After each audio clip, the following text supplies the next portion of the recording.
क्या आप जानते हैं दुनिया में एक ऐसा भी देश है जहां 10 में से 9 लोग ओबेसिटी के शिकार हैं और यहाँ के लोगों का एवरेज बॉडी वेट 100 किलो है।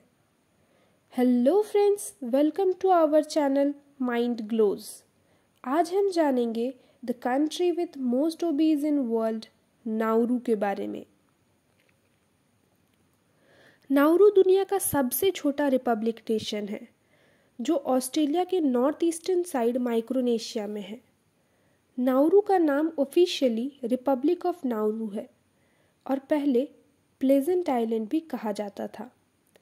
नाउरू दुनिया का तीसरा सबसे छोटा आइलैंड नेशन है जिसका टोटल एरिया बस 21 किलोमीटर स्क्वायर है और यहाँ की आबादी मात्र 10,000 है, जो कि पूरे दुनिया की दूसरी सबसे छोटी आबादी है।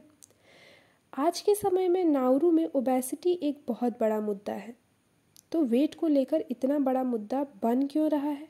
कहीं ये बॉडी शेमिंग तो नहीं? तो इसके लिए हमारा BMI यानी कि बॉडी मास इंडेक्स का कॉन्सेप्ट जानना ज़रूरी है। बॉडी मास इंडेक्स को जानने के लिए आपको बस हाइट और वेट का पता होना चाहिए। अगर आपका BMI 18.5 से कम है तो आप अंडर वेट हैं।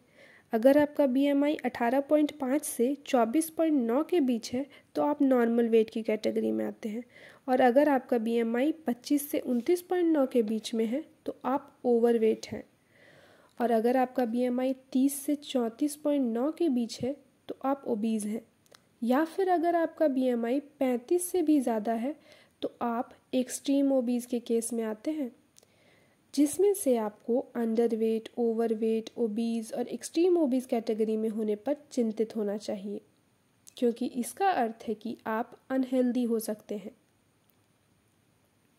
तो नाउरू में अभी कुछ ऐसी ही चिंताजनक स्थिति है।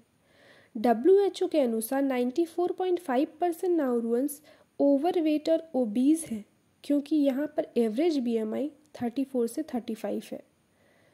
नाउरू की ऐसी स्थिति लगभग 1980 से है, क्योंकि तभी से नाउरूअंस एक सेडेंट्री लाइफस्टाइल और अनहेल्दी डाइट अपना लेते हैं। हालांकि नाउरूअंस का ऐसा हाल हमेशा से नहीं था। नाउरूअंस पहले फिशिंग और गार्डनिंग पर निर्भर थे, इसलिए उनकी डाइट में मरीन फिश, फल, सब्जियां और नारियल हुआ करता था। नाउरू को माइनिंग एक्टिविटीज़ से मिले इकोनॉमिक ग्रोथ के कारण 1968 में आज़ादी मिलती है। इसके बाद नाउरू एक फुल्ली फ्लोरिश देश बन जाती है, लेकिन यही नाउरू के लिए एक चुनौती बन बैठेगी, ये किसे पता था। इस डाउनफॉल का मेन कारण यहाँ माइनिंग एक्टिविटीज़ से होने वाले प्रॉफिट्स को सिटीजन्स में डिस्ट्रीब्यूट किया जाना था, जिससे वहाँ के लोगों ने कोई भी लेबोरियस वर्क करना छोड़ दिया था।